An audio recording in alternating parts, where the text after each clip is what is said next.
Boa tarde a todos e a todas. Está saindo a minha voz? É com muita alegria e emoção até que eu integro essa mesa de abertura do nosso seminário Escola, Pesquisa e Mundo Digital Pós-Pandemia, Desafios e Perspectivas. Eu gostaria, desde já, de chamar a nossa conferencista convidada desta tarde, professora doutora Maria Lúcia Palhares Burke.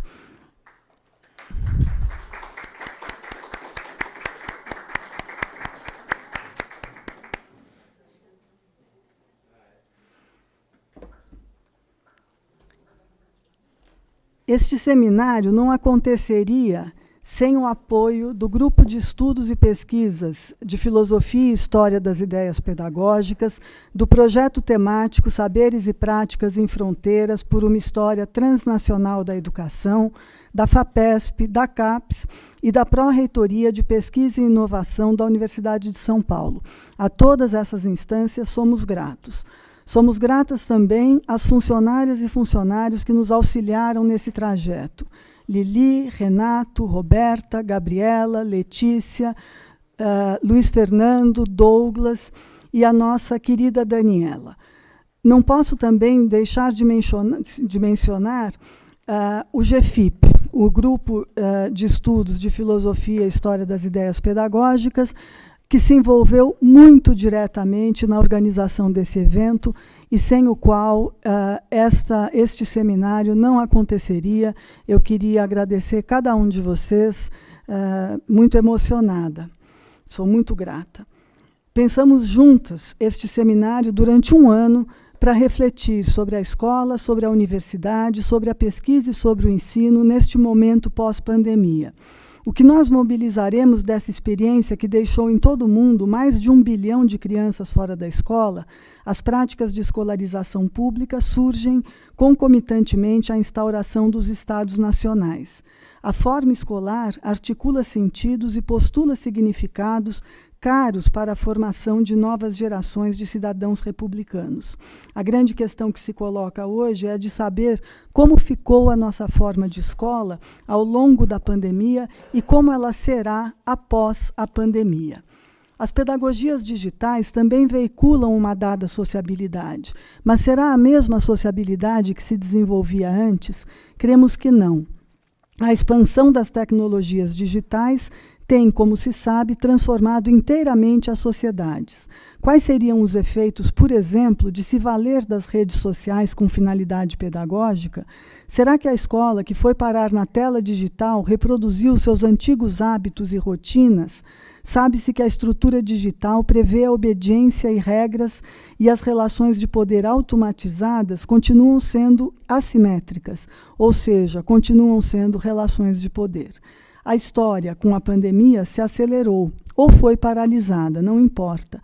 As plataformas digitais que passaram a reger a vida escolar impuseram uma dinâmica toda sua aos rituais da escolarização. Mas será que a escola manteve a sua condição de suspensão da vida cotidiana? O que a escola deve fazer nesse momento? Privilegiar os conteúdos curriculares já previstos ou deve adaptar seu currículo àquilo que vem acontecendo e que já aconteceu durante esse período pandêmico? O tempo da pandemia é um tempo do Kairos. Tratou-se de um tempo presente, intenso e intensivo, o tempo do acontecimento. A metamorfose da escola passou de certo por esse Kairos. Porém, progressivamente, com o declínio da pandemia, atingimos o nosso Cronos. Cabe indagar até que ponto esse novo normal será capaz de construir pontes entre o passado, o presente e o futuro. Esse é o desafio que se coloca para o nosso tempo. Esse é o tema deste seminário. Desejamos a todos e a todas uma excelente jornada de estudos, de reflexão e de convívio. Muito obrigada pela presença e eu imediatamente apresento a professora doutora Maria Lúcia Garcia Palhares Burke, que é historiadora da educação, graduada em pedagogia por esta Faculdade de Educação, tendo obtido aqui também, na Universidade de São Paulo, seu mestrado e seu doutorado. É livre docente por esta Faculdade de Educação, com pós-doutorado pela Universidade de Cambridge, na Inglaterra. Atualmente é professora aposentada desta casa e pesquisadora associada da Universidade de Cambridge, cidade onde reside desde que se casou com o também historiador Peter Burke. Dentre outras obras de sua autoria, destacam-se Gilberto Freire, um vitoriano nos trópicos, que trouxe inovações importantes para a crítica do autor de Casagrande Senzala. The Spectator, O Teatro das Luzes, Diálogo e Imprensa no século XVIII, Inísia Floresta, O Carapuceiro e outros ensaios de tradução cultural. Com inúmeros artigos em periódicos científicos, bem como capítulos de livros, sua linha de pesquisa tem sido fundamentalmente a imprensa educativa no Iluminismo, compreendida a imprensa como instrumento alternativo de educação. Agradecemos muito à professora Maria Lúcia, que prontamente atendeu o nosso convite e está aqui para nos dar a honra de, com sua conferência, abrir o nosso seminário. Muito obrigada. Muito obrigada. Para mim, estar aqui numa casa que foi minha casa durante, sei lá quantos anos, como aluna e professora. E agradeço imensamente a Carlota e a todos que tornaram possível a minha vinda. E eu gostaria de dizer... Será que eu posso falar ali? Eu prefiro falar em pé. Pode. É? Mas o que eu queria dizer antes de começar é que eu trabalho assim, eu escrevo e vou cortando. O último corte era hoje de manhã, mas eu fiquei presa no funeral da rainha. Então, me desculpem se for maior do que o tolerável.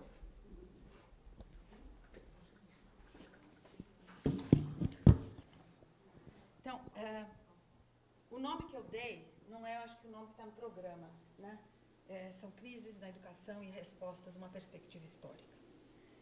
Esta palestra está voltada para alguns aspectos de dois desafios enfrentados pela educação hoje. Vocês estão ouvindo bem, né? O desafio da pandemia e o desafio da revolução digital. Desafios que podem ser caracterizados como crise. A dimensão da crise educacional que a pandemia criou, que se desdobrou numa cascata de crises, é, como tem sido apontado, sem precedentes na história. Ao mesmo tempo, o desenvolvimento da comunicação digital exacerbou uma crise do conhecimento numa escala também sem precedentes. Não obstante os benefícios que trouxe, o mundo digital se impôs, como bem disse Roger Chartier, palavras dele, na mais poderosa máquina jamais construída de difusão de erros, falsificações, falsas notícias e falsos saberes. Ok. O que é uma crise? Quem quer que abra o jornal hoje se depara com o termo, disse o grande historiador Koselleck, referindo-se ao que chama de uso superinflacionado de um dos conceitos básicos do discurso social e político. Eu estarei empregando o termo crise no sentido médico clássico grego, que foi um dos sentidos que se manteve ao longo da história, tal como Koselleck explorou no seu estudo seminal sobre conceitos fundamentais. Como ele lembrou, Hipócrates dizia que crise é aquele ponto de inflexão, de virada, quando os invasores...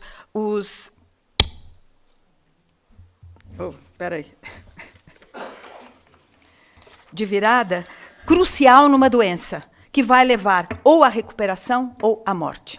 Ou seja, um momento em que uma mudança tem de ocorrer, permanecendo atuante e extrapolando para outros campos não médicos. Crise refere-se a uma situação de doença dramática, alarmante, na vida das pessoas e, metaforicamente, na das instituições, incluindo o Estado, que requer diagnóstico, julgamento e ações decisivas. É nessa linha que Hannah Arendt diz que uma crise torna-se um desastre e se aguça somente quando perde a oportunidade para a reflexão sobre a realidade. As reflexões a seguir estão divididas em duas partes, focalizando esses dois desafios, distintos, mas que se interconectam, pois, como foi bem dito, a luta contra a Covid-19 é também uma luta contra a informação errada e a desinformação. O que Roux, eu vou falar Roux, é o World Health Organization, descreveu como uma infodemic e a Unesco como uma desinfodemic. A discussão das duas crises, os desafios que elas representam, vão se basear fortemente na história. Pois se é sem dúvida verdade que a história nunca se repete, ela frequentemente rima, como diz Mark Twain. Por essa razão, é importante ouvir os ecos da história e evitar tocar de novo as notas discordantes do passado. Algumas dessas lições são positivas, mas talvez mais frequentemente sejam negativas, como alertas sobre o que não fazer. Alguns historiadores, inclusive, usam o termo Clioepidemiology, né? Lembrando de Clio, a musa da história, para se referirem à mina que existe nesse arquivo riquíssimo de informação, negligenciado muitas vezes.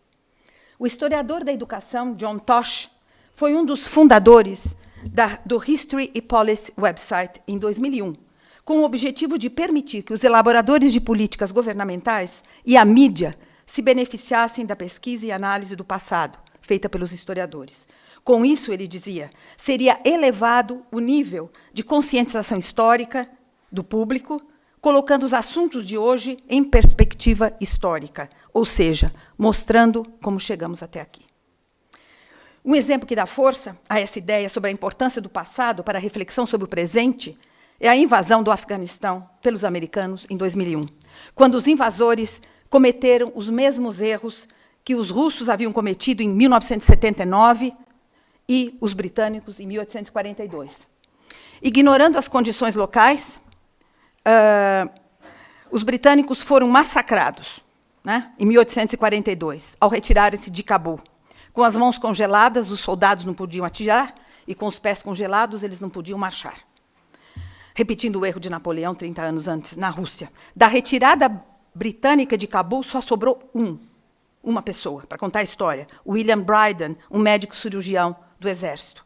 100 anos depois, na época da invasão russa, conta-se que um membro do British Foreign Office deu ao ministro russo um livro sobre o fracasso da invasão britânica de 1842. A resposta do ministro foi, dessa vez será diferente, pois não foi.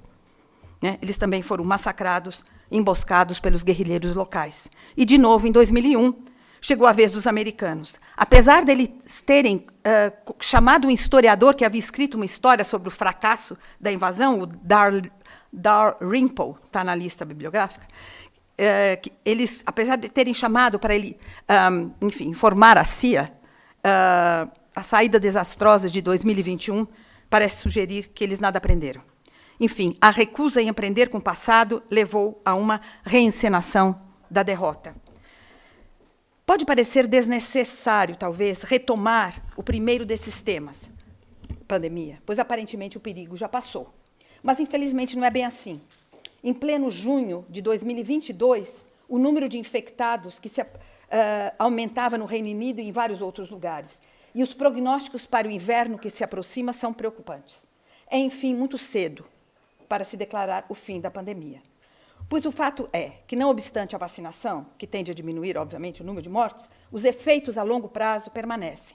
E, nesse sentido, a pandemia ainda é uma realidade. Estudos britânicos e do WHO revelam que entre 10% a 30% das pessoas que tiveram Covid ainda sofrem dos efeitos a longo prazo, o longo Covid, que afeta suas atividades diárias profundamente e podem causar sérios problemas nos órgãos como coração e pulmão. As pessoas mais afetadas, segundo esses estudos, têm entre 35 e 69 anos, são mulheres, pessoas que vivem em áreas mais carentes e também aqueles que trabalham em assistência social, ensino e educação, ou assistência médica. Além disso, um dos diretores do WHO, Mike Ryan, diz que essa pandemia ainda não parece ser the big one, né? Que os especialistas temem e aguardam há tanto tempo. Essa pandemia tem sido muito severa, diz ele, mas essas ameaças vão continuar. E uma coisa que precisamos tirar dela, com toda a tragédia e perda que causou, é que precisamos agir em conjunto. As repercussões dessa pandemia também são consideradas enormes até hoje. Além das milhões de vidas perdidas, muitos meios de subsistência foram destruídos. A maioria de mulheres que estavam trabalhando informalmente ou em empregos inseguros, isso no mundo inteiro, ao mesmo tempo desencadeou um aumento de violência contra as mulheres e meninas em todo o mundo. Em resumo, a pandemia trouxe para a superfície e incrementou problemas antes existentes, acirrando de um modo brutal os problemas vividos pelas pessoas e pelos países. Assim termina o relatório de abril, agora, deste ano. Estima-se que 71 milhões de pessoas a mais do que antes serão empurradas para a pobreza extrema devido à pandemia. Procuremos colocar as respostas de hoje à Covid na mais longa história das respostas a alguma das grandes epidemias do passado, bubônica, etc. Consideremos a chamada peste negra, a peste que devastou a Europa e a Ásia em meados do século XIV. Espalhava-se com uma velocidade atemorizante, levada por moscas e ratos negros, e resultou na morte de metade da população da Europa. O medo dessa peste era imenso, porque parecia surgir do nada, como se fosse enviada por Deus. As causas eram invisíveis, mas os efeitos eram muito visíveis. Na época, ninguém sabia como ela era transmitida, se um dia iria desaparecer. Todos os remédios propostos, desde quarentena a procissões religiosas, eram controversos. Houve, no entanto, uma resposta positiva a pragas como essas, a pestes como essas. E estudos recentes mostram que desconsiderar a história de crises da epidemia constitui uma ruptura com o passado em si. Pois durante séculos, desde a Idade Média até o século XIX, cidadãos, sociedades e governos tentaram aprender com o passado. Os acontecimentos e respostas eram registrados em livros de memória, almanaques e crônicas da cidade. Esses registros serviam como aide-mémoire, bem como repertórios arquivados de conhecimentos úteis para o futuro, que eram anexados aos arquivos de leis, estatutos e portarias das comunidades, das prefeituras. E as autoridades usavam isso como dossiês e manuais para orientá-los a desenvolver políticas de enfrentamento de problemas públicos. Problemas também não só de epidemia, como de inundação. Né? Então, um famoso relatório sobre inundação é de Zaqueus de Beer, que fez um levantamento do nível de água de uma grande região holandesa atingida pelas inundações, buscando um padrão para futuras medidas. Durante a chamada segunda pandemia de peste negra, entre meados do século XV e XVIII, as autoridades não somente registravam as estratégias bem-sucedidas, mas também identificavam e protocolavam quando e por quais razões as medidas tomadas fracassavam. Dados esses que funcionavam como uma memória coletiva, que ajudava os governos a criar medidas adequadas para confrontar a crise.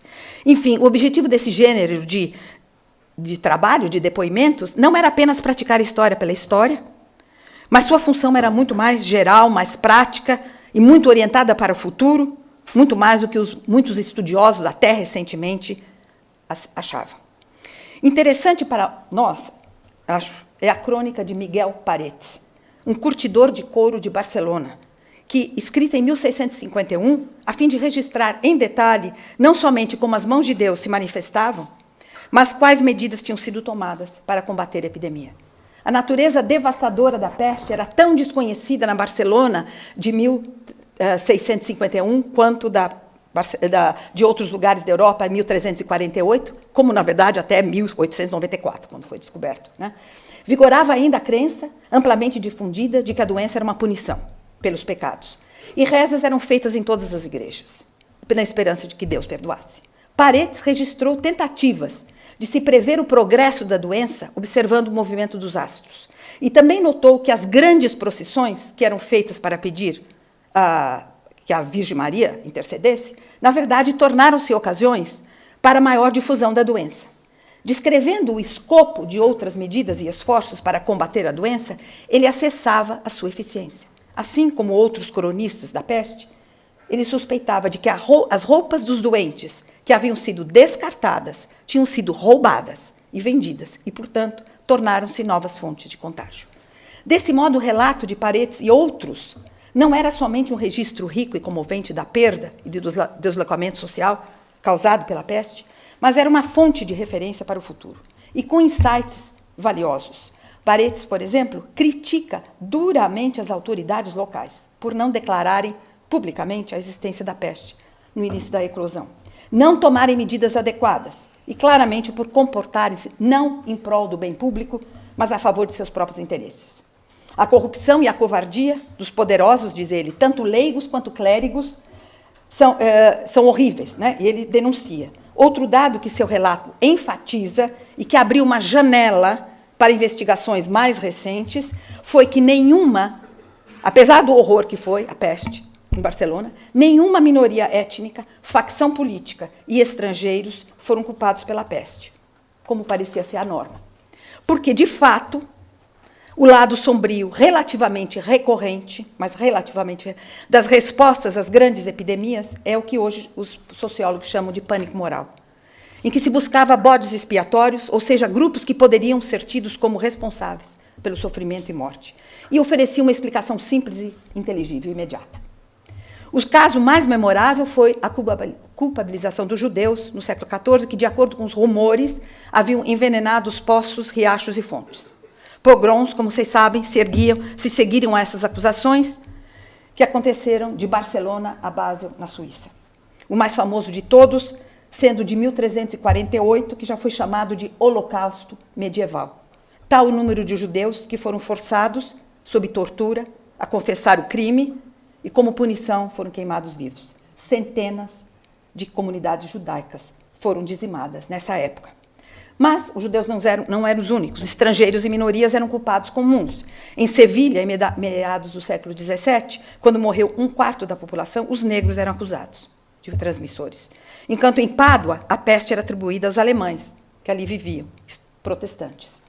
Em Milão, em 1630, quando 1/4 da população morreu da peste negra, um episódio vividamente descrito, no mais famoso de todos, talvez, dizem os italianos, de todos os romances italianos, Promesse Spose de Manzoni, houve um pânico moral no qual os rumores se espalharam tão rapidamente quanto a peste. Um desses rumores alegava que a peste havia sido deliberadamente espalhada por pessoas conhecidas como untori, que pintavam as paredes das casas com a forma líquida da doença.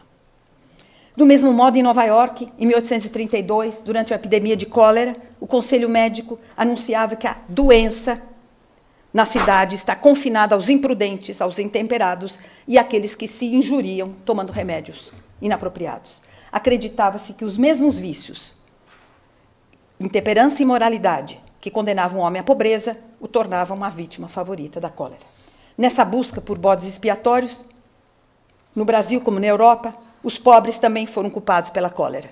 A maioria das vítimas, dizia um relatório oficial brasileiro da epidemia de cólera de 1835, se não me engano, que matou proporcionalmente mais pessoas do que qualquer outra, 200 mil pessoas, 200 mil brasileiros, que eu acho que proporcionalmente deve ser mais do que 600 mil. Né?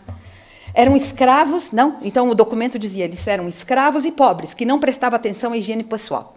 Fecha aspas. As vítimas predispõem-se, elas mesmas, à doença, por excesso de comida, drogas ou mesmo sexo. Considerados culpados foram os muitos ferroviários irlandeses que morreram de cólera na construção da linha ferroviária Rio-Petrópolis. Só pretos, velhos e bêbados, dizia um relatório médico, eram as vítimas da doença. Enfim, a relação entre pobreza, indigência e cólera e crime era constante. Voltemos a alguns dados sobre a pandemia e a crise da educação. Como todos sabemos muito bem, um dos maiores efeitos da crise da saúde mundial de hoje foi produzir uma crise na educação. Ao aproximar-se o 3º ano da pandemia, o World Bank revelou que as salas de aula permaneceram total ou parcialmente fechadas para 647 milhões de crianças de idade escolar no mundo. Fechamento com repercussões dramáticas e de longo prazo. Como disse recentemente um representante da Unesco, a pandemia não é somente uma crise de saúde, mas uma crise dos direitos das crianças. Aumentou enormemente a pobreza infantil e piorou a qualidade da educação, da saúde, dos serviços de proteção social infantil, especialmente entre os mais vulneráveis. E uma pesquisa da ONG internacional, Save the Children, revelou que a pandemia teve um impacto devastador sobre as crianças de origem mais pobres, tendo causado a maior emergência educacional da história, com 9,7 milhões de crianças não retornando para a escola em 2021, correndo o risco de jamais voltarem, tornando-se mais vulneráveis a abusos de todo tipo, desde trabalho forçado a casamento infantil. A solução do ensino à distância barrou também, como se sabe, com dificuldades imensas, e também expôs as desigualdades. Dados levantados pelo OCDE revelaram imensas disparidades, não só entre países, como dentro do próprio país, dos próprios países, na disponibilidade e qualidade da tecnologia nas escolas e na habilidade dos professores de lidarem com isso. As diferenças entre escolas, favorecidas e desfavorecidas, foram significativas. No Brasil, 68%, segundo esses dados, dos alunos de escolas favorecidas tinham acesso a dispositivos digitais potentes, em comparação com apenas 10% dos alunos de escolas desfavorecidas. Nos outros países também houve essa diferença, mas menor. Na Espanha, por exemplo, que tem uma diferença grande, era de uma diferença só de 40%.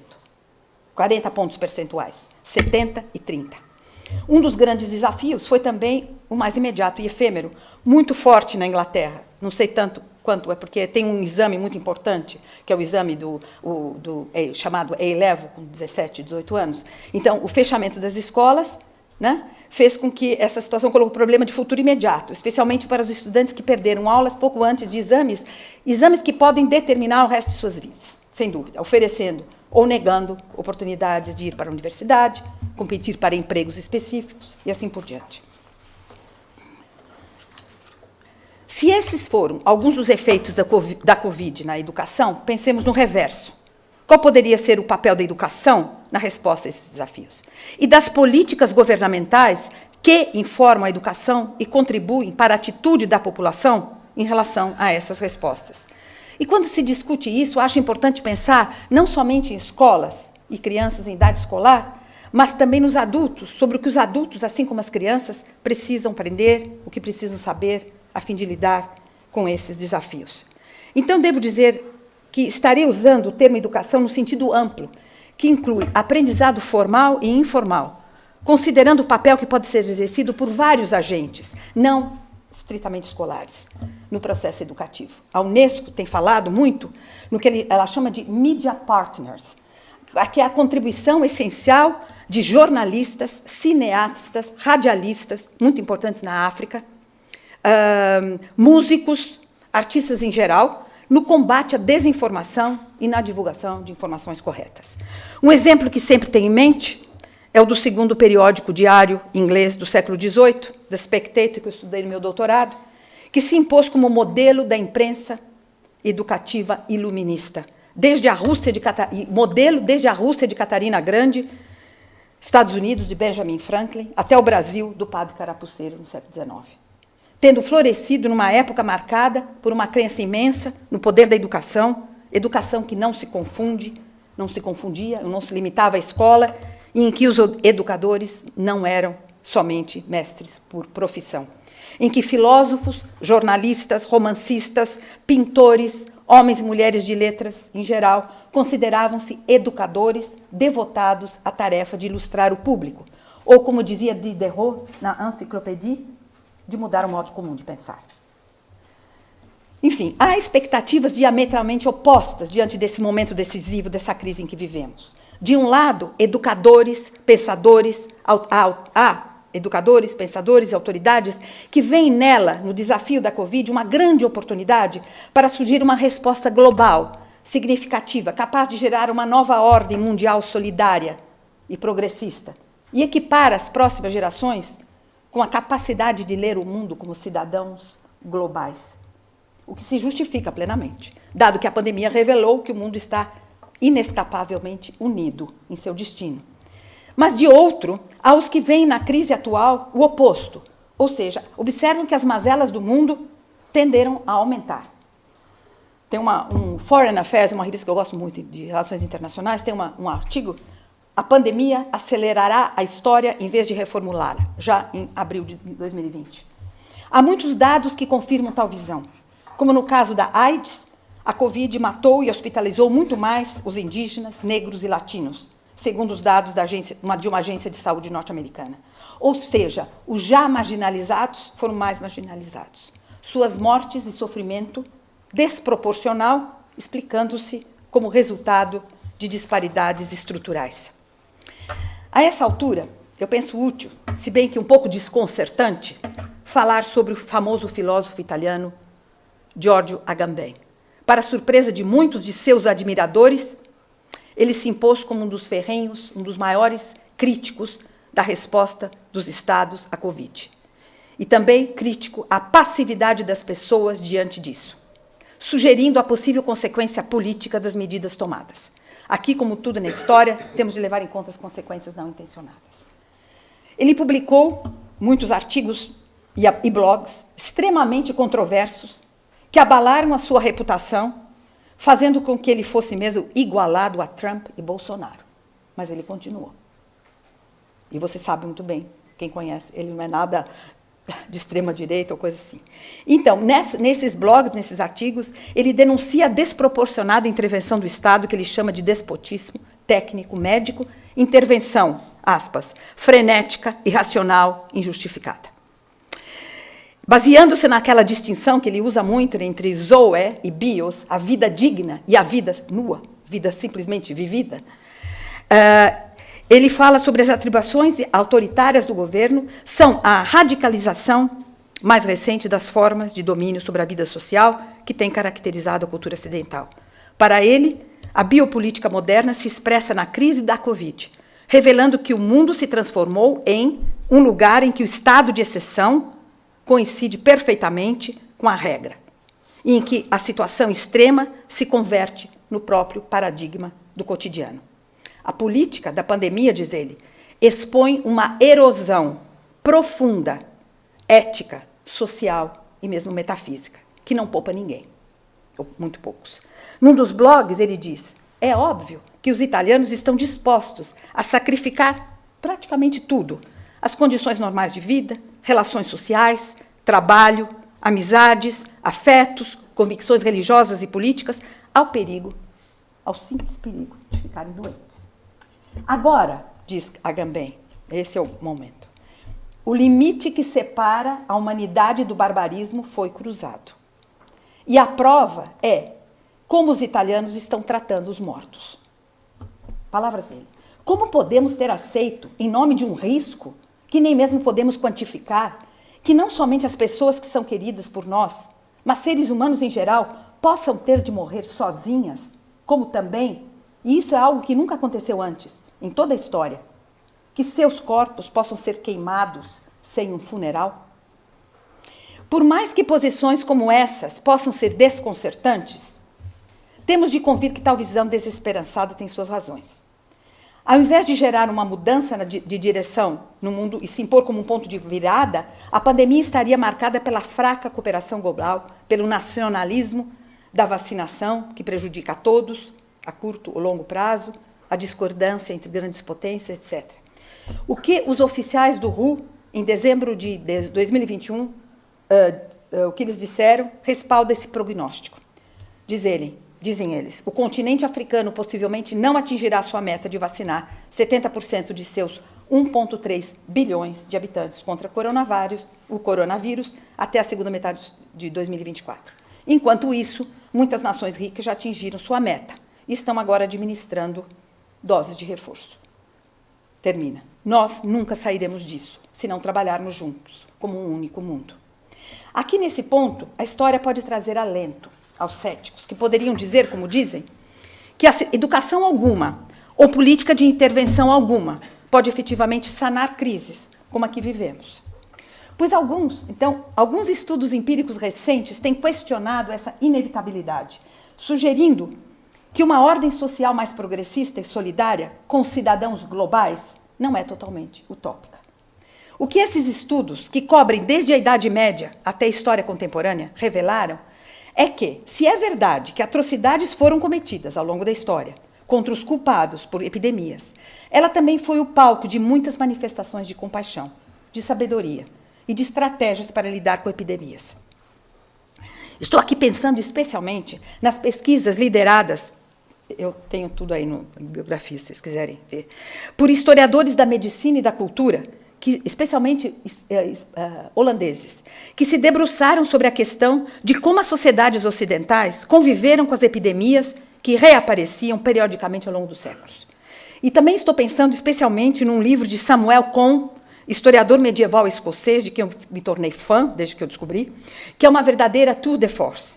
O livro, são vários, mas o que eu estou pensando agora exatamente chama-se Epidemics, né, Epidemia, Ódio e Compaixão, da peste de Atenas à AIDS, publicado em 2018, mas que tem sido inexplicavelmente pouco comentado. Examinando uma variedade imensa de documentos, acessíveis depois da Revolução Digital, inacessíveis antes, esses historiadores desafiam a visão prevalecente e revelam que a culpabilização do outro e a violência contra eles, sim, a violência contra hospitais, contra médicos, contra autoridades, contra estrangeiros, contra minorias, etc., que realmente ocorreram, não foi o que prevaleceu, no entanto, na história das epidemias. Tudo isso realmente ocorreu, diz ele, mas não era a norma, mas sim uma exceção. Estudando desde a epidemia da antiguidade até agora, até AIDS especialmente, como refere-se a vários mecanismos de união, que ao longo da história eram estratégias adaptativas criadas pelas populações e sociedades atingidas com o objetivo de unir a sociedade. Padres, freiras, médicos, enfermeiras e cidadãos comuns frequentemente viajavam de lugares distantes para servir o outro e morreram em consequência dessa caridade.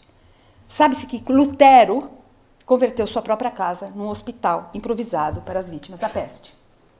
O exemplo mais gritante da unidade em face da adversidade encontra-se na gripe espanhola, que foi de todas as doenças que se instalaram nos Estados Unidos, como ele focaliza aí, a que mais deu origem a uma rede de restrições extremamente intrusiva na vida das pessoas.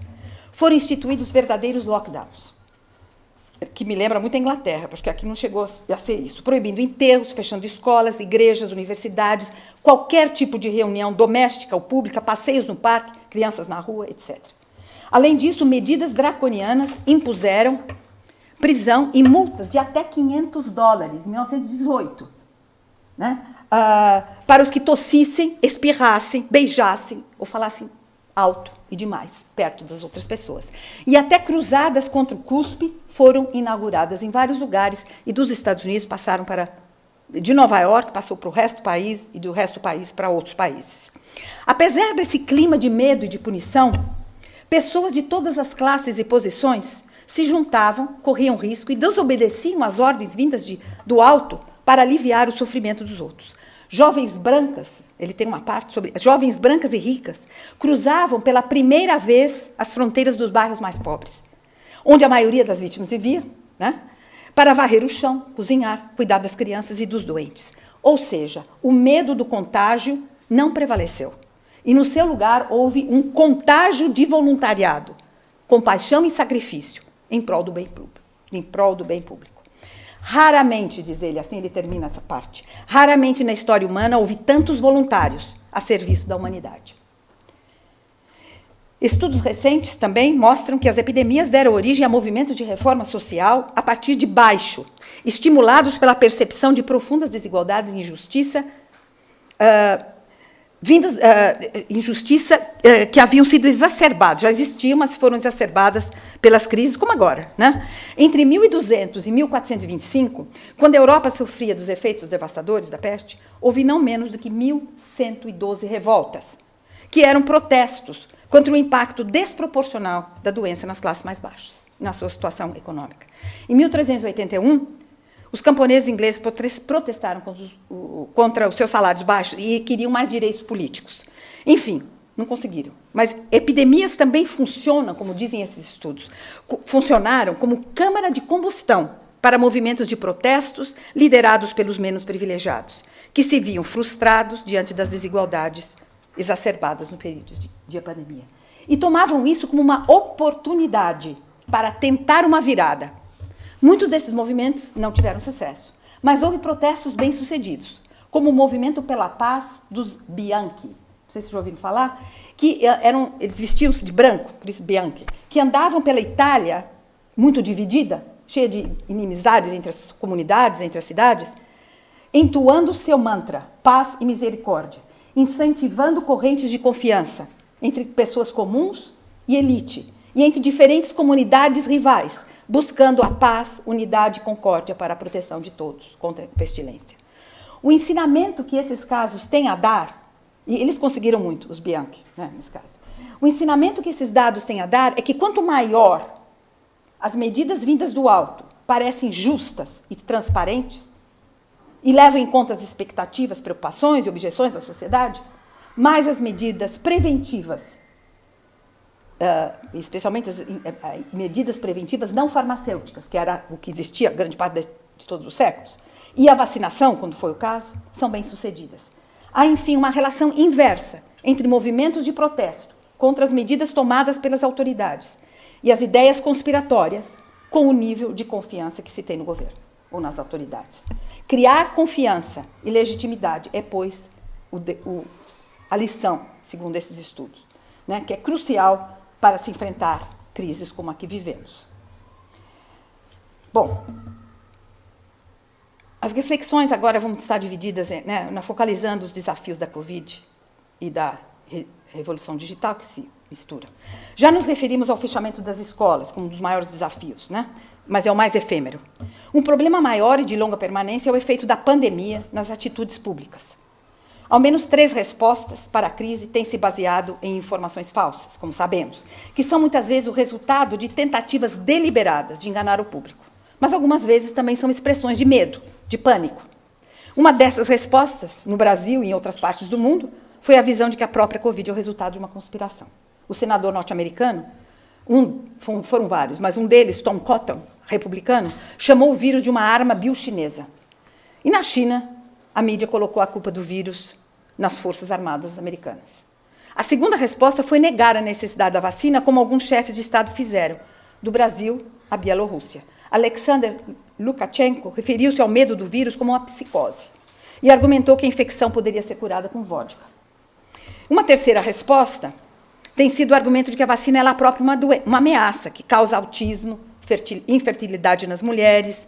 Pode ser, na verdade, uma conspiração por parte das indústrias farmacêuticas, e há ainda um rumor, né, de que administrar vacina faz parte de um complô do governo, ou para modificar o DNA, parece que tem pessoas que acreditam, dos cidadãos, ou injetá-los com microchips, a fim de que seus movimentos possam ser trilhados.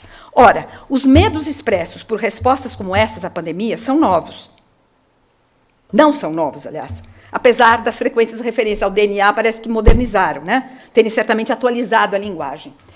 Os movimentos anti-vacina também não são novos. Descendem diretamente dos opositores aos atos de vacinação de 1840 e 1853, britânicos, que foi a primeira incursão do Estado em nome da saúde pública nas liberdades civis tradicionais. Então, foi a Inglaterra que liderou. Lembremos, por exemplo, a resposta contra a vacina no Rio. Em 1904, um episódio muito comentado aqui, imagino, quando a varíola se espalhava pela cidade. O prefeito ordenou a demolição das favelas, como parte de uma campanha de higiene, né?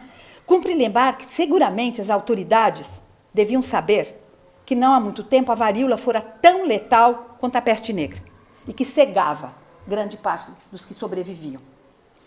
Sim, então, considerar o que ficou conhecido como a revolta da vacina como motivada pela superstição popular e pela simples ignorância da medicina seria simplista. Estudos mostram que um confuso ecletismo de visões tradicionais prevalecia em ambos os setores. Certo? Mostrando que a oposição entre elite versus popular é muito mais complexa e nebulosa do que se imagina. Assim como as muitas revoltas e resistências às quarentenas instituídas durante as eclosões de cólera da Europa no passado, a revolta da vacina foi também uma resposta irritada ao que era visto como uma interferência indevida das autoridades na vida das pessoas. E numa frase incrível, que nos faz lembrar de modo absolutamente inesperado a campanha de Black Lives Matter de 2021, um carioca negro, na época, quando foi entrevistado sobre a razão da revolta, ele disse: mostrar ao governo que ele não põe o pé no pescoço do povo. Fiquei impressionado com essa frase. Devemos lembrar aqui que a inoculação contra a doença, que era uma prática bem conhecida e praticada desde o século XVI na China e no Oriente Médio, tornou-se no século XVIII assunto de vigorosos debates na Europa, quando já era um sucesso lá fora. em muitos lugares, até a Índia. Aliás, parece que a Índia foi uma das inventoras. Uma das grandes defensoras da inoculação e responsável por sua difusão no Ocidente foi a nobre inglesa Lady Mary Wortley Montagu, esposa do embaixador britânico no Império Otomano, que aprendeu com as mulheres simples camponesas turcas que praticavam a inoculação. Um exemplo eloquente da educação informal, nesse caso revelando pessoas simples de um país supostamente atrasado, educando uma nobre inglesa de um país supostamente desenvolvido. Ousada e destemida, Lady Mary decidiu secretamente inocular seu filho de 3 anos em Istambul, em 1718, tendo ele se tornado o primeiro inglês a ser inoculado.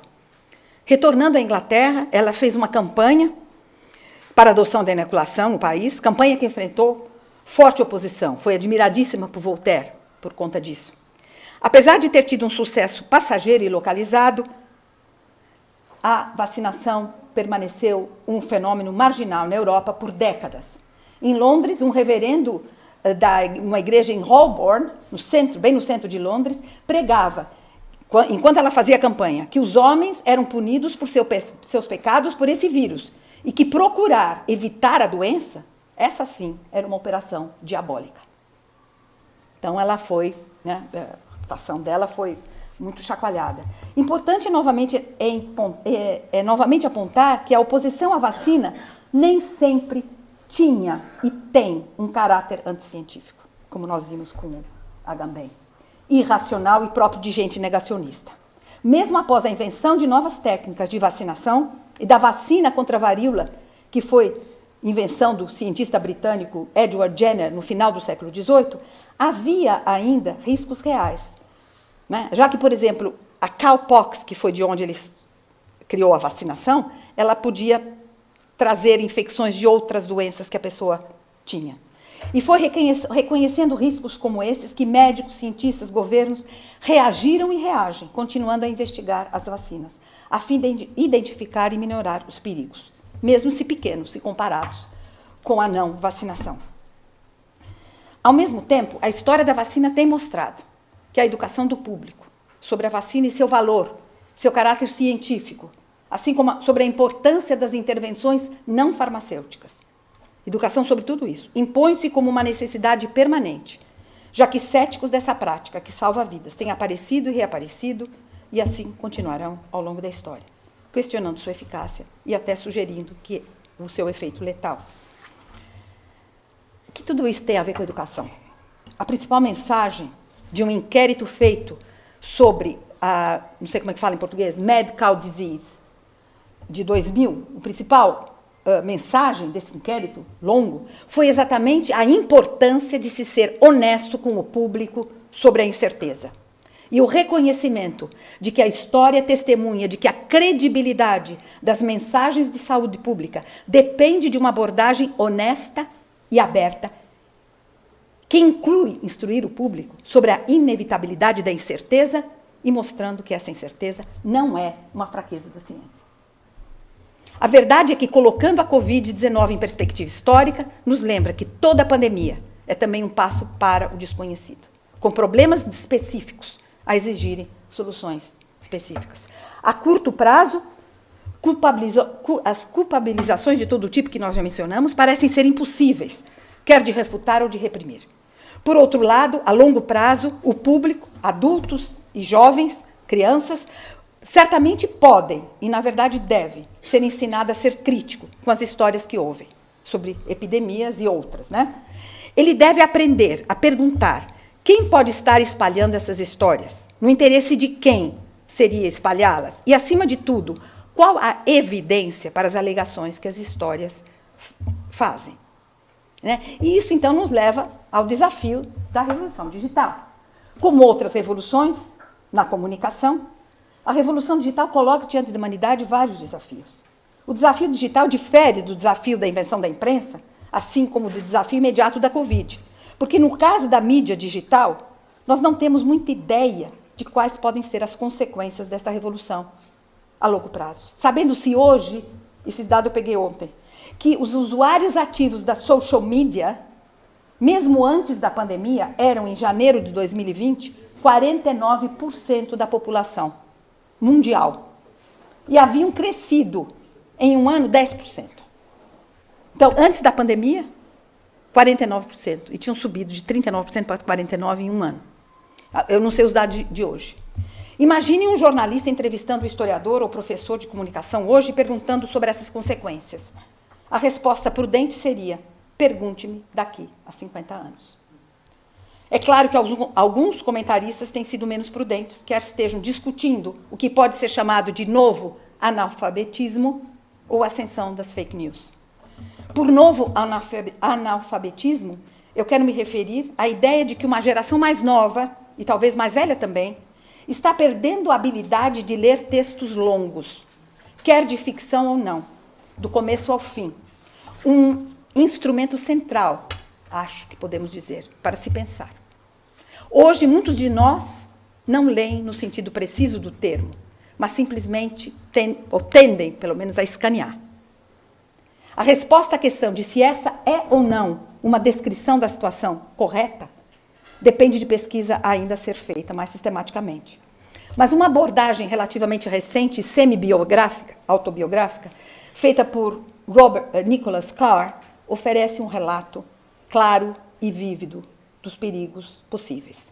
O livro é intitulado The Shallows, eu não sei traduzir, Água Rasa, uma coisa assim. Como a internet está mudando o nosso modo de pensar, ler e lembrar. Carr não é um inimigo da internet. Ele era, possivelmente, e ainda é um entusiasta das novas formas de comunicação. No entanto, ele confessa, palavras dele, nos últimos anos eu tenho tido uma sensação desconfortável de que alguém ou alguma coisa estava mexendo no meu cérebro. Ele descobrira que a leitura atenta ou lenta de textos longos havia se tornado muito difícil. Ao ler sobre pesquisas neurocientíficas, a fim de entender o que estava acontecendo com ele, Carr descobriu que a chamada plasticidade do cérebro, que nos permite aprender coisas novas, rapidamente, especialmente quando se é jovem, não é um ganho eterno. A chamada leitura linear, do início ao fim, é uma habilidade ou destreza que é mantida pela prática constante, e não uma realização definitiva que nos permite ter essa habilidade garantida para sempre. Assim, mesmo se a geração mais jovem continua a adquirir essa destreza, ela está se tornando mais frágil, porque não pratica. Para historiadores, o argumento de Carr oferece um paralelo com o debate sobre a chamada Revolução da Leitura, no século XVIII, descrita como uma mudança de leitura intensiva, tradicional, para a nova prática da leitura extensiva, né? Navegando vários textos. A esse argumento, os historiadores da leitura, alguns, pelo menos, responderam que há evidência de que os indivíduos podem se manter destros nesses dois modos de leitura, mudando de uma para outra. A pergunta que persiste é saber se essa coexistência de modos diferentes é ainda possível hoje. Se a capacidade de ler argumentos sobre qualquer tema está se perdendo. E se for verdade, o público estaria ficando cada vez mais propenso a ser presa fácil de fake news, propaganda, etc.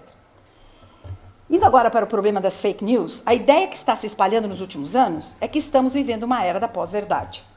Como se sabe, várias respostas sobre a crise da Covid têm se baseado em informações falsas.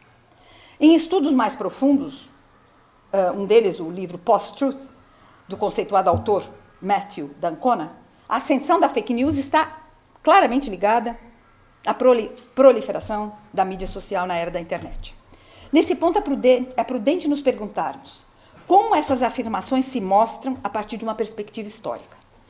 Há algumas possibilidades, algumas delas opostas. Uma delas é que essas alegações são apenas novos exemplos dos exageros que os historiadores imputam ao jornalista. O historiador está acostumado, a sua profissão o leva a ver continuidade. E o jornalista, a deformação profissional do jornalista, segundo os historiadores, seria o oposto, buscando sempre o novo, a manchete, o que nunca aconteceu, a primeira vez na história, etc.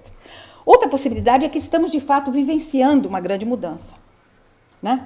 Na política, na mídia, na vida cotidiana, ou em tudo isso ao mesmo tempo. Como podemos decidir entre elas? A resposta mais sensata parece ser a mais matizada, não se optando por nenhum dos extremos, de que tudo é diferente, tudo é novo, ou tudo é nada diferente e tudo é velho, né? Comecemos pela frase fake news. A frase em si é uma nova cunhagem na verdade não tão nova, porque Marc Bloch escreveu sobre Fausse Nouvelle em 1921. Mas há modos mais antigos de dizer a mesma coisa. No século XX, a palavra-chave era propaganda, quer fosse fascista ou comunista. No século XIX, uma frase conhecida, repetida muitas vezes, era relatos falsos, usada para descrever rumores, como sobre a morte de Napoleão. Mentiras são provavelmente tão velhas quanto a fala humana.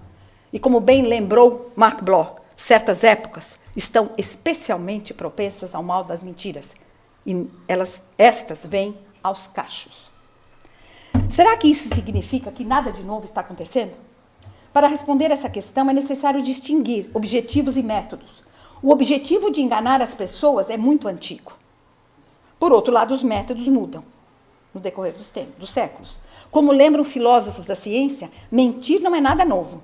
Mas a propagação de informações falsas ou distorcidas explodiram no último século, levados tanto por novas tecnologias para a disseminação da informação, né, rádio, internet, televisão, mas também pela maior sofisticação daqueles que nos enganam. Nas culturas orais, se dizia, ou se diz, que o rumor é o rei, algumas vezes circulando espontaneamente, em outras ocasiões colocado em circulação de propósito, com uma agenda específica. Muitas das acusações mencionadas, né, sobre os rumores de que os judeus fizeram isso, os negros aquilo, eram difundidas através de rumores. Então, até é muito difícil saber se realmente a disseminação é agora mais rápida. Porque se espalhava muito também no passado distante. Após a invenção da imprensa, falsidades, ao lado de verdades, começaram a circular impressos, assim como iria acontecer mais tarde pela rádio e televisão. O que era novo, em todos esses casos, era um meio de comunicação, influenciando aparentemente a rapidez com que tais histórias circulavam. O importante é, no entanto, notar que a história testemunha que muitas falsidades e manipulações de fatos e rumores enganosos puderam ser detectados no passado, não obstante os obstáculos que havia. E que, lamentavelmente, esse é um dado, a repercussão do desmentido nem sempre foi interrompida. Foi desmentido, mas a repercussão continuou. Isso, quero lembrar um caso inglês.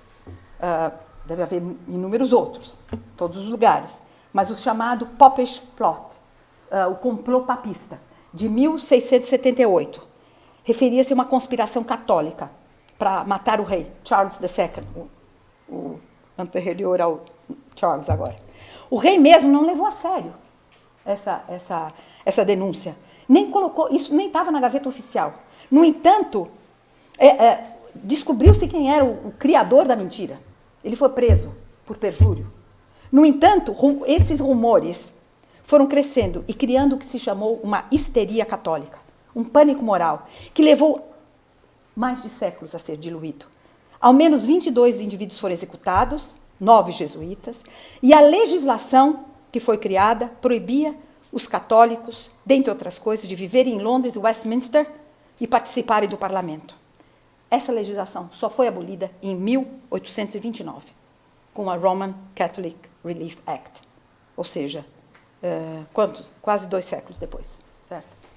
Outro caso dramático de fake news envolvendo ganância, dissimulação e humilhação pública foi a notícia sobre a morte de Napoleão, em fevereiro de 1814, deliberadamente espalhada para aumentar o preço das ações da Bolsa de Valores de Londres. Esse golpe famoso envolveu um dos maiores oficiais da Marinha Britânica, Lord Cochrane, que, além de ser herói de guerra, era membro do parlamento. Mais tarde, ele foi preso, perdeu os títulos, perdeu o lugar no parlamento, mas veio para a América do Sul, vocês devem saber, se tornou um herói das guerras da independência e se transformou no Marquês de Maranhão, no Brasil. Recebeu o título de Marquês de Maranhão, de Imperador Dom Pedro I. A história é que chegou esse indivíduo em Dover, dizendo, trago uma notícia maravilhosa, ele se fantasiava de oficial francês, e sou portador de uma notícia sensacional e gloriosa, melhor do que poderia se imaginar. Os Bourbons foram trazidos de volta ao trono francês e os aliados estão sendo convidados a Paris. Quer dizer, a Inglaterra podia ir para Paris. Quando a Bolsa de Valores se abriu, em Londres, a cidade estava cheia de rumores e o preço dos títulos subiu, né? E muita gente ganhou com isso. Lord Cochrane foi um deles e, bom, foram presos, vários foram presos, etc.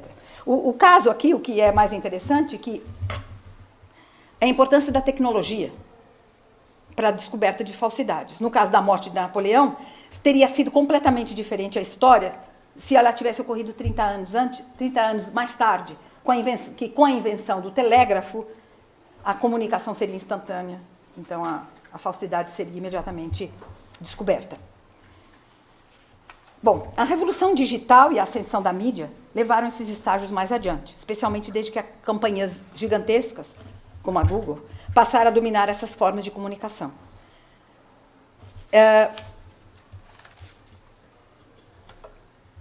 E a apresentação das falsidades também está se tornando mais sofisticada, incluindo a manipulação das imagens e dos textos, com uma assustadora ascensão da tecnologia deepfake. Se vocês aguentam, o coração de vocês é forte, tem um programa, uma série da BBC de 3 capítulos, acho que só, chama-se Capture, e trabalha com essa ideia muito verossímil da deepfake technology, né? A pessoa está sendo entrevistada e o que ela fala não é o que as pessoas ouvem. E diz que é possível. O que mostra nesse filme é possível. Mas, enfim, os métodos de detectar a manipulação estão também se tornando mais sofisticados. Um exemplo vívido do que eu quero dizer é o website britânico Bellingcat, não sei se já ouviram falar, que é um fake aos fatos, um equivalente aos fatos, mas que usa pesquisa online, mas é uma deep web, é aquilo que a gente não tem acesso. E com isso eles descobriram muita coisa. Por exemplo, o que causou a queda da Malaysian Airlines em 2014, como que foi o envenenamento daqueles britânicos em Salisbury e assim por diante. O problema, enfim, que persiste, tem todas essas tecnologias, é que a detecção das fake news foi deixada para os especialistas, para os profissionais, ao invés de tornar o público em geral mais crítico do que ele ouve e lê. É nesse ponto que as escolas e a mídia em geral têm uma contribuição a fazer, potencial a fazer. Qual poderia ser o papel da educação na resposta a esses desafios antigos e novos? A boa notícia parece ser que, se é verdade que a revolução digital causou o que podemos chamar de uma doença, né, com a proliferação de fake news, deepfake, etc., ela também traz em si o remédio. Retomando a brilhante interpretação feita por Starobinsky, de Rousseau, como pensador que encontrou le remède dans le mal, podemos também dizer que o mundo digital também tem o remédio no mal. Ou seja, o acesso às inúmeras fontes que o mundo digital permite representa um avanço inédito na correção dos enganos e falsidades de todo tipo, deliberadas ou não, que esse mesmo mundo digital promove. Então, as duas coisas. Informar o público sobre o avanço da medicina, como a ciência evolui, no caso da Covid, e sobre a tecnologia, no caso da revolução digital, parece ser uma forma mais adequada à educação de adultos. Mas nós também deveríamos pensar sobre a possível contribuição das escolas e universidades para isso. Curiosamente, uma dessas contribuições é exatamente o oposto do que era necessária e recomendada nos anos 60. O Peter lembra de que, Peter Burke, meu marido que é historiador, ele lembra que se tentava fazer com que os alunos aprendessem a ler rápido, para usar, não só ler rápido, mas speed reading, para pegar aquilo que era necessário para aquele determinado trabalho que estava sendo feito. Então, o que está sendo necessário agora é um esforço de treinar a leitura vagarosa, que está sendo perdida, né?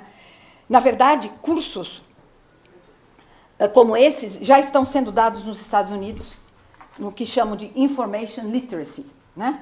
E eles se inspiram no que disse a American Library Association, que declarou que, para ser letrado em informação, uma pessoa precisa ser capaz de reconhecer quando a informação é necessária e ter a habilidade de localizar, avaliar e usar com eficiência a informação necessária.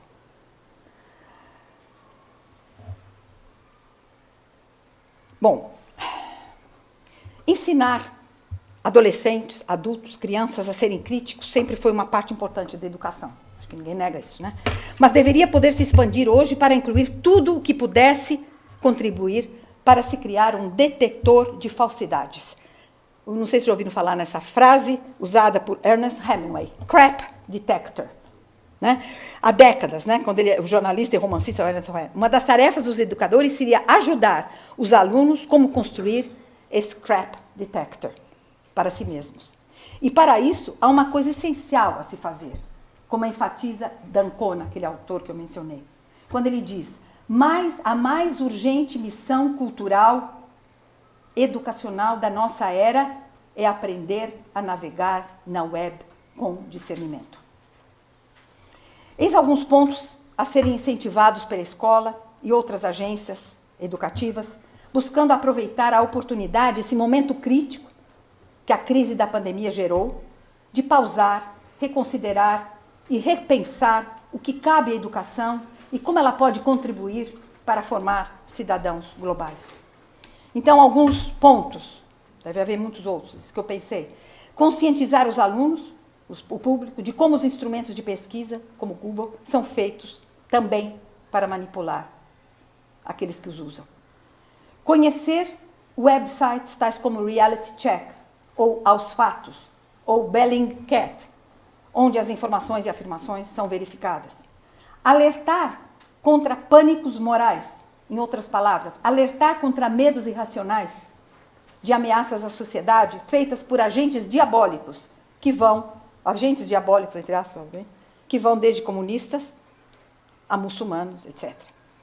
Mas outra tarefa essencial seria educar o público sobre o papel da incerteza, da dúvida, na evolução da ciência. A transparência nas implicações inevitáveis desse fato de que a incerteza move o conhecimento e não é uma fraqueza, é, enfim, uma das tarefas prioritárias da educação. Penso eu. E outros, né? Estou repetindo.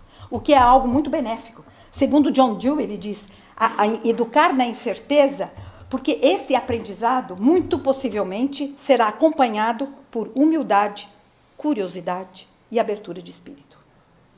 O grande sociólogo francês, Edgar Morin, tem insistido na necessidade de aprendermos e de ensinarmos que a ciência não é um catálogo de dogmas e que ela progride pelas dúvidas e controvérsias.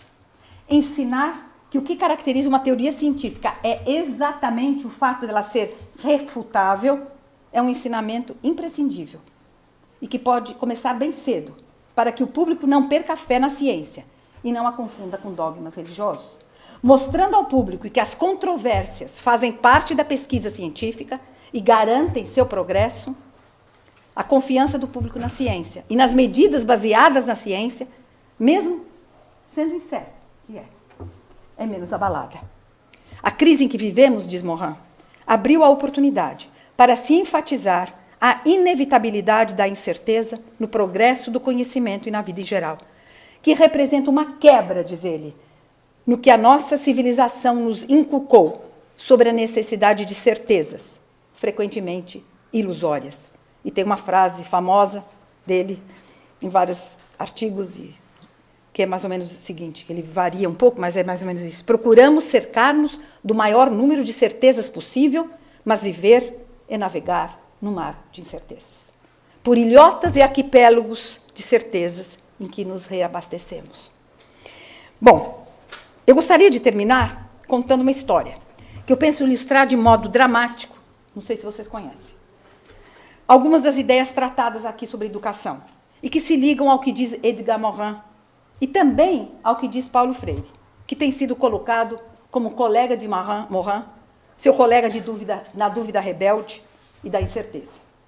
Pois Freire também argumenta que a incerteza deve permear nossas certezas, e que uma tarefa docente essencial é ensinar a pensar certo. E uma das condições necessárias a pensar certo é não estarmos, palavras dele, demasiado certos de nossas certezas. A história aconteceu em 1983. Há exatamente 41 anos, no próximo domingo, 26 de setembro. Mas que só foi tornada pública 15 anos depois na União Soviética e muito depois no Ocidente. O mundo vivia no auge da Guerra Fria. A primeira, né? Nós estamos na segunda, acho. Os mísseis nucleares apontando para os Estados Unidos e a União Soviética apavoravam a todos. Pouco antes, o presidente Reagan havia chamado a União Soviética de um império do mal e anunciou uma estratégia de defesa apelidada de Star Wars, não sei se vocês lembram, que ameaçava o já frágil equilíbrio geopolítico. Deixa eu tomar um pouco d'água.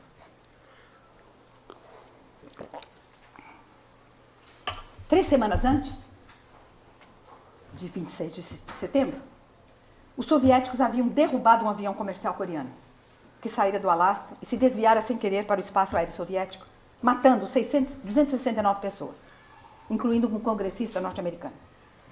Receando uma retaliação, a União Soviética, compreensivelmente, estava em alto alerta. OCO era o nome de um sofisticado sistema de detecção por satélite, que tinha a função de observar o movimento dos mísseis norte-americanos. O observatório estava localizado num bunker, perto de Moscou, chamado Serpukhov 15. E era da responsabilidade do oficial de plantão comunicar o lançamento dos mísseis para o comando militar, obviamente, superior, imediatamente, óbvio. Nessa noite, o tenente-coronel Stanislav Petrov, de 44 anos, era o oficial de plantão. Esse não era o seu posto usual. À 1 da manhã, o silêncio do bunker foi quebrado por sirenes trovejando e uma tela gigantesca piscando em vermelho, palavra russa, quer dizer, lançar, anunciando que um míssil norte-americano estava a caminho de Moscou. Petrov sabia que em 20 minutos uma das duas coisas aconteceria. Primeiro, os mísseis atingiriam a União Soviética e matariam milhões de pessoas. Outra possibilidade, nada iria acontecer. E Petrov optou por não avisar seus superiores do alerta, pois estava incerto sobre se era um erro do sistema ou não. Ele sabia que o comando militar teria somente 10 minutos para preparar o contra-ataque, antes que os mísseis explodissem sobre Moscou. Também sabia que bastava pegar o telefone e avisá-los para que se lançasse o contra-ataque. E provavelmente uma devastadora terceira guerra teria começado. Ou seja, Petrov sabia que o destino do mundo estava em suas mãos. Mesmo quando o barulho escalou para estrondos sucessivos, com mais sirenes ensurdecedoras e mais flashes na tela anunciando que outros mísseis estavam a caminho, Petrov continuou em incerteza, duvidando e refletindo. Aos 200 pares de olhos espantados, que havia 100 militares do bunker, que viraram-se para ele com a indagação: e é isso? É isso, então? Os americanos dispararam os gatilhos para a nossa destruição? Petrov gritou: voltem ao trabalho, deve ser um erro do sistema. O sistema foi conferido e garantiu que tudo estava correto, havendo o que em russo seria o mais alto grau de certeza nos alertas sobre o ataque nuclear. Não obstante essa certeza, Petrov duvidou, refletiu, analisou os dados com sobriedade e fez, dentre outros, o seguinte julgamento: se os americanos fossem realmente lançar um ataque nuclear, usariam centenas de mísseis e não 5. E usou essa expressão, depois, contando: ninguém vai tentar esvaziar um balde cheio de água com uma colher de chá. Não fazia sentido. Foi uma decisão por instinto, dizia, porque não tinha certeza. 50%, 50%. Certeza, incerteza. De qualquer modo, contrariando o protocolo que indicava como agir e o que os computadores diziam, Petrov desafiou os 50% de probabilidade, né, ruim, e não seguiu o regulamento e não avisou o comando militar do que o sistema... Não, e avisou o comando militar de que o sistema estava em pane, estava com defeito. E Petrov estava certo. 20 minutos após o alarme, nenhuma ogiva nuclear atingiu o solo soviético. O que tinha acontecido, o que se descobriu, o satélite tinha confundido o reflexo do Sol nas nuvens com o lançamento de ogivas militares, por questões climáticas. Chatham House, não sei se já ouviram falar, é um think tank britânico especializado em relações internacionais e que aconselha o governo britânico sobre políticas de atuação em guerras nucleares. Ele publicou, Chatham House, publicou um paper há poucos meses, 2 meses, eu acho, salientando o papel de Petrov nesse incidente, que poderia ter sido fatal. Um especialista em segurança nuclear apontou a importância da sua intuição e da sua formação científica na sua decisão. Diz ele não fora treinado e condicionado a responder aos alertas simplesmente ticando itens, clique, clique, clique, né? E aceitando o que os computadores diziam e os regulamentos exigiam. Ele fora capaz de duvidar do alto grau de credibilidade que o sistema anunciava. Seu background científico o levou a fazer um escrutínio crítico dos satélites, muito mais do que seus colegas militares, nos quais não haveria espaço para a dúvida consciente e para a incerteza. Enfim, um pensamento crítico elevado ao extremo, aliado à insubordinação na hora certa, salvaram o mundo. Seus colegas, todos com formação estritamente militar, teriam, é o que se pensa, provavelmente seguido rigorosamente o regulamento, e os líderes militares soviéticos superiores teriam agido de acordo. Em 2006, isso aconteceu em 1983, em 2006, quando a notícia se espalhou para o Ocidente, pelo Ocidente, não com grande alarde, quando a notícia se espalhou, Petrov foi recebido na United Nations, nas Nações Unidas, e louvado. E ele que havia sido removido do serviço, daquilo que ele fazia, em 1984, e vivia modestamente na obscuridade. Né? Então perguntaram como que ele explicava isso, e ele respondeu: eu não sou um herói, eu simplesmente fiz o meu trabalho, eu estava no lugar certo, na hora certa. Muito obrigada.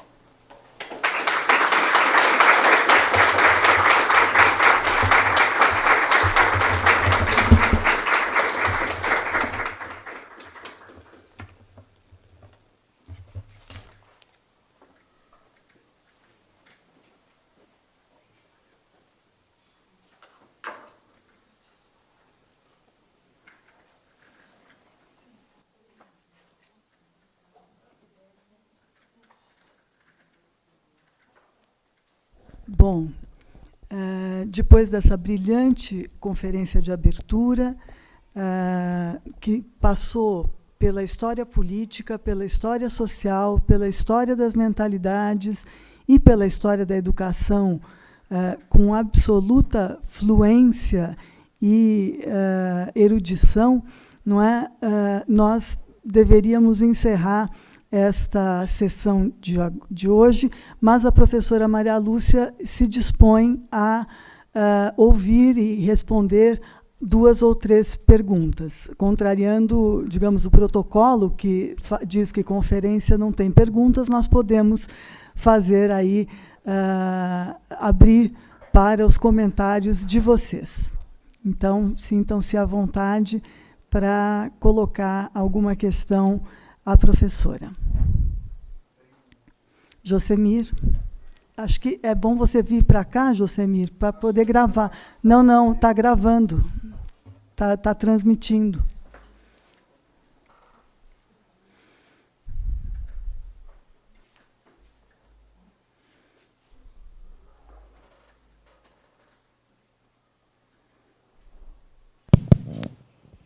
Boa tarde, professora. Em primeiro lugar, gostaria muito de agradecer. Foi impactante, foi maravilhoso. E a minha pergunta é bem simples. Quando que esse texto vai estar disponível? É só isso, porque a gente precisa desse texto, que ele está na crista mesmo dos acontecimentos, a gente precisa desse texto. É isso.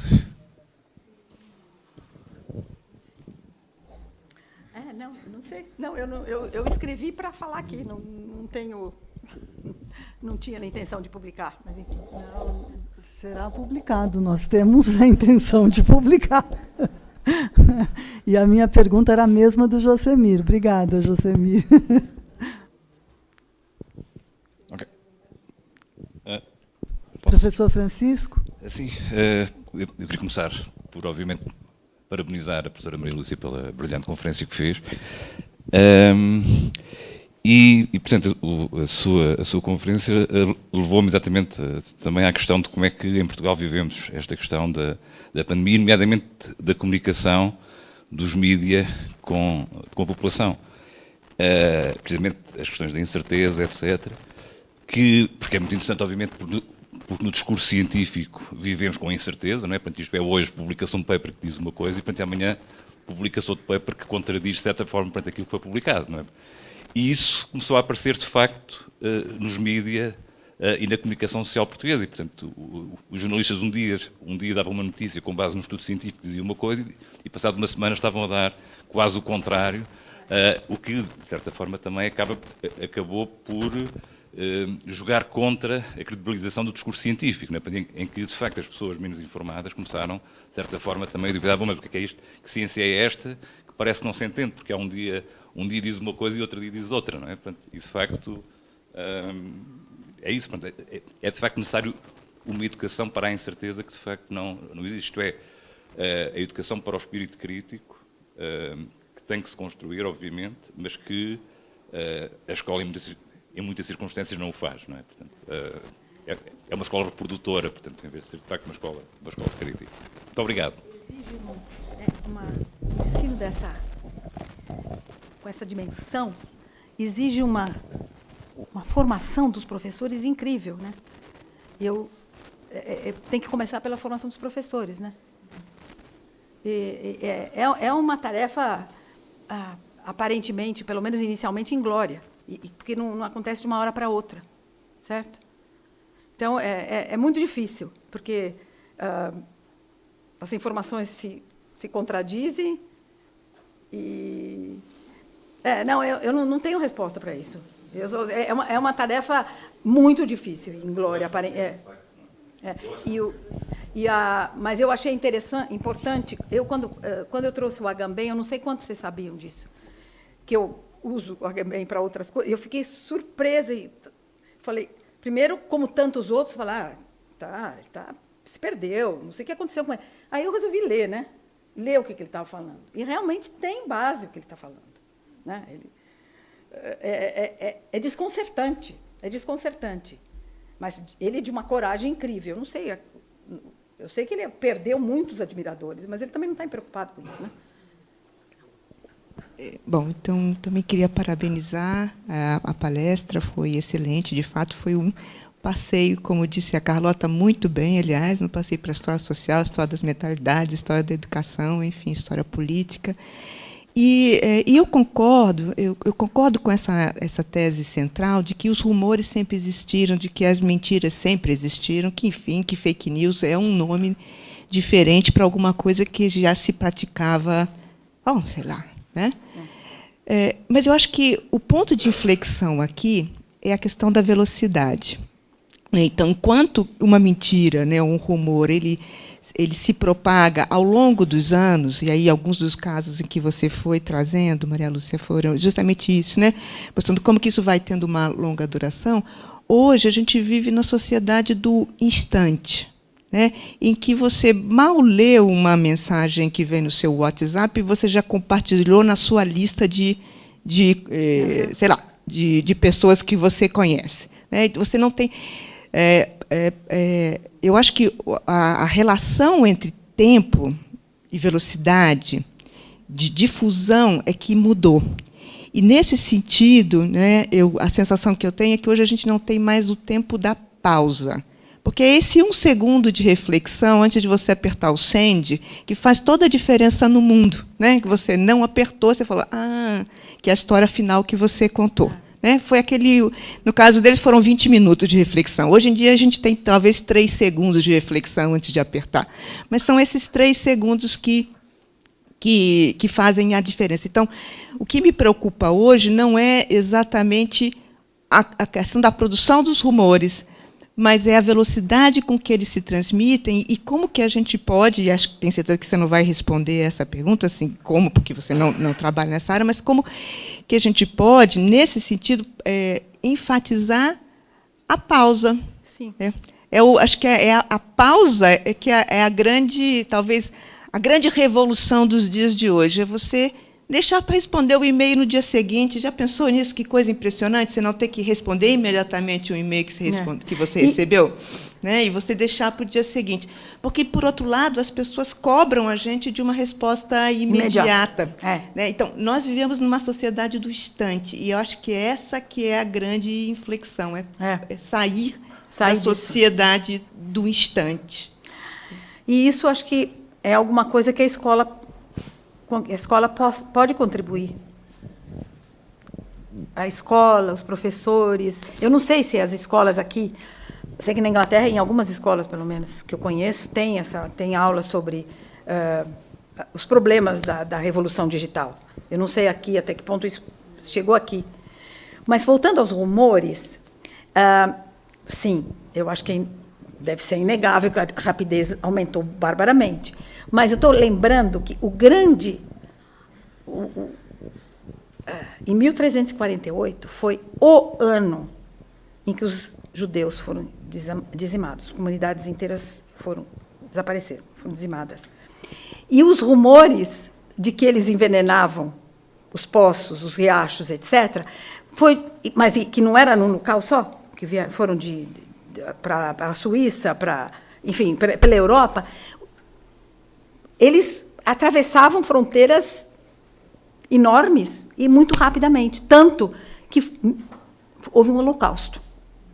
Então, a velocidade dos rumores, não sei se a gente não consegue calcular, mas devia ser muito grande também. Obviamente, os rumores também pegavam, e pegam hoje, em certos casos, porque tem uma base. Obviamente, já havia um antissemitismo, que esses rumores foram plantados em cima daquilo. E, portanto, a reação foi mais rápida, né? Então, tem uma base. Então, acho que a velocidade dos rumores também depende da base na qual eles vão cair. Sei lá, estou pensando alto. Eu agradeço também, foi ótimo ouvi-la. Estou um pouco rouco, peço desculpa.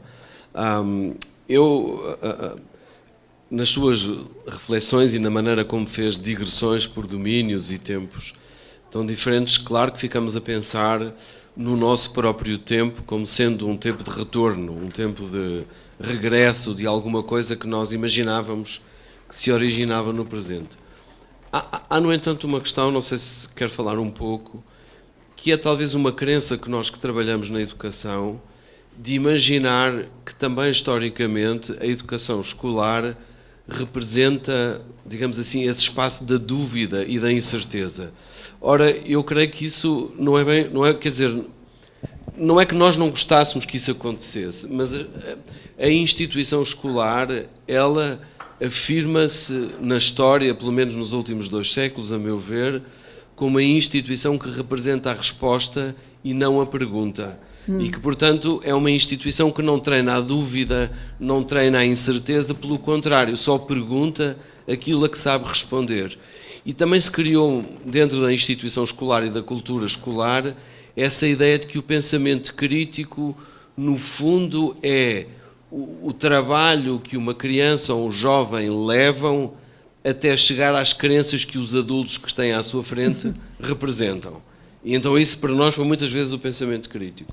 E acho que nós adultos temos esta experiência agora de viver, enfim, também discuto isso aqui com o meu colega Tiago e com outros colegas, esse regresso a uma certa infância da pergunta, isto é, sermos capazes de perguntar o que não conhecemos e admitir com as nossas digressões, questionarmos de uma forma que as perguntas deem origem a outras perguntas.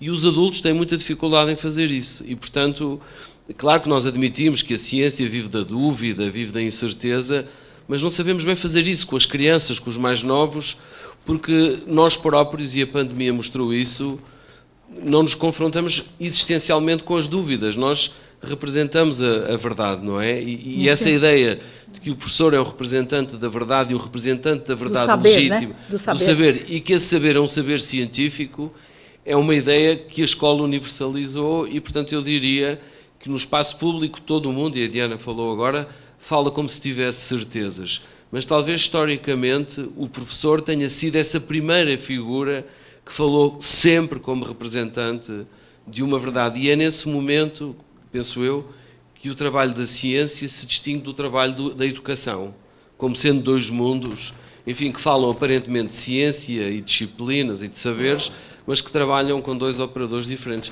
Adorei a sua conferência porque me fez sentir, digamos assim, que talvez nós historiadores o que podemos é contar histórias sobre o modo como nos tornamos naquilo que somos, e isso foi super instigante. Muito obrigado. Enfim.